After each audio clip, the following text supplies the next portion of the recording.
ஸ்ரீ மகா கணபதியே போற்றி. ஜோதிட சொந்தங்களுக்கு வணக்கம். வாழ்த்துக்களுடன் உங்கள் ஜோதிடர் சிம்ம ஆதித்யா. ஆன்மீக தகவல்கள் வரிசையில் இன்று நாம் காண்பது குலதெய்வ வழிபாடு. குலதெய்வ வழிபாடு என்பது எல்லா தெய்வ வழிபாட்டிலும் மிகச் சிறந்தது.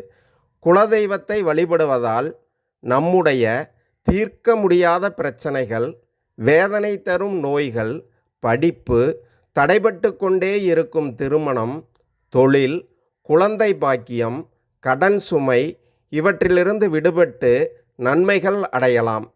குலதெய்வ கோயிலுக்கு அடிக்கடி சென்று வழிபடுவது முழு பலனையும் தரும். அப்படி செல்ல முடியாதவர்கள் ஆண்டிற்கு ஒரு முறையேனும் குடும்பத்துடன் சென்று வழிபடுவது சிறப்பான பலனை தரும். குலதெய்வ கோயில் விழாக்களில் கலந்து கொண்டு அர்ச்சனை அபிஷேகம் செய்து தெய்வத்தை வழிபடுவது சாலச் சிறந்தது. நெய் தீபம் ஏற்றி வழிபடுவது பிரச்சனைக்கான தீர்வை கொடுக்கும். அமாவாசை தினத்தில் குலதெய்வ வழிபாடு செய்வது மிக மிக சிறப்பு.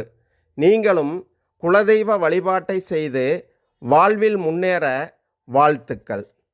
நன்றி, வணக்கம்.